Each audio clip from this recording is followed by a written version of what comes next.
বুধবার সকাল 10:30টায় মামলার অভিযোগ গঠনের শুনানিতে আদালতে হাজির হন ডক্টর ইনুস সহ অন্য আসামিরা। তাদের বিরুদ্ধে গ্রামীণ টেলিকমের লভ্যাংশের 25 কোটি 22 লাখ টাকা আত্মসাতের অভিযোগ এনে গত বছরের 30 মে 14 জনের বিরুদ্ধে মামলা করে দুদক। 1 ফেব্রুয়ারি আসামিদের বিরুদ্ধে অভিযোগপত্র আদালতে দাখিল করা হয়। মামলার অভিযোগে বলা হয়, গ্রামীণ টেলিকমের 108তম বোর্ড সভায় ইউনাইটেড কমার্শিয়াল ব্যাংকের মিরপুর শাখা থেকে গুলশান শাখায় 437 কোটি 1 লাখ টাকা সরিয়ে নেওয়া হয়।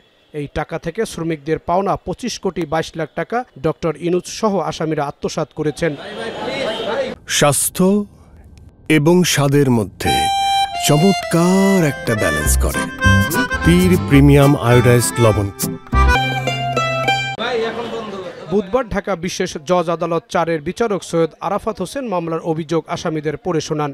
এ সময় অভিযোগের প্রাথমিক সত্যতা প্রমাণিত হওয়ায় ডক্টর ইনুস সহ 14 আসামির বিরুদ্ধে অভিযোগ গঠন করে সাক্ষ্য গ্রহণের দিন ধার্য করা হয়। তবে কাঠগড়ায় দাঁড়িয়ে থাকা আসামিদের অভিযোগ সম্পর্কে জিজ্ঞেস করা হলে তারা আনীত অভিযোগ অস্বীকার করেন। ডক্টর ইনুস শ্রমিকদের অর্থ আত্মসাৎ করেছেন তা আদালতে প্রাথমিকভাবে প্রমাণ করতে পেরেছে দুদক। সরকারের সাথে তার কি হয়েছে আমরা জানি না। আমরা দুর্নীতি দমন কমিশন, এটি স্বাধীন সংস্থা, তার বিরুদ্ধে আমরা তদন্ত করেছি এবং তদন্ত করার পর সাক্ষ্য প্রমাণের ভিত্তিতে আইনানুগ পদ্ধতিতে অভিযোগপত্র দাখিল করা হয়েছে, অভিযোগ গ্রহণ হয়েছে, কগনিজেন্স হয়েছে। এখন চার্জ গঠনের জন্য তারিখ ছিল, তারা দরখাস্ত দিয়েছেন, কাগজপত্র দিয়েছেন, উভয় পক্ষ শুনানি করেছে, আজকে আদেশ হয়েছে। ডক্টর ইনুস বলেন, মামলা দিয়ে হয়রানি করা হচ্ছে, আর তার আইনজীবী জানান এই আদেশের বিরুদ্ধে উচ্চ আদালতে আপিল করা হবে।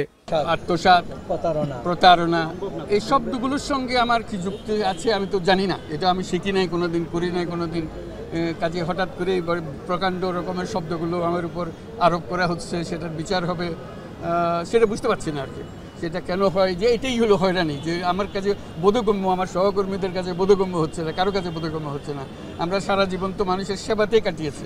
অভিযোগের বিষয়টা হচ্ছে যে 409 ধারায় উনি টাকা আত্মসাৎ করেছে, অথচ টাকা চলে গেছে সেটেলমেন্ট এগ্রিমেন্টে। WPPF এর শ্রমিকের 5% পাওনা, ওইটার সিগনেটারি ডক্টর ইউনুস না এবং গ্রামীণ টেলিকমও না। মানি লন্ডারিং এর জন্য ওনাকে অভিযুক্ত করা হয়েছে। এই অভিযুক্তটা সম্পূর্ণভাবে বেআইনি, আইনের সাথে পড়ে না। মামলার সাক্ষ্য গ্রহণের দিন পর্যন্ত সব আসামিরা জামিনে থাকবেন। বছরের শুরুতেই শ্রম আইন লঙ্ঘনের অভিযোগে ডক্টর মোহাম্মদ ইনুসকে 6 মাসের দণ্ড দিয়েছিল শ্রম আদালত। তবে এখন পর্যন্ত ডক্টর মোহাম্মদ ইনুসের বিরুদ্ধে যতগুলো মামলা হয়েছে এবং আদেশ হয়েছে, কোনো মামলায় তাকে গ্রেফতার বা কারাগারে যেতে হয়নি। দ্বিতীয়বারের মতো দুর্নীতি দমন কমিশনের মামলায় বিচারের মুখোমুখি হচ্ছেন ডক্টর মোহাম্মদ ইনুস। তবে এ মামলায়ও তিনি রয়েছেন জামিনে। তবে ইনুস দাবি করছেন তাকে মামলা দিয়ে হয়রানি করা হচ্ছে, আর দুদক বলছে কোনো রাজনৈতিক উদ্দেশ্য নয়, মামলার অভিযোগ অনুযায়ী এবং মামলার তথ্য প্রমাণ অনুযায়ী তার বিরুদ্ধে বিচার কাজ চালিয়ে নেওয়া হচ্ছে। জাহিদ হাসান, এখন, ঢাকা।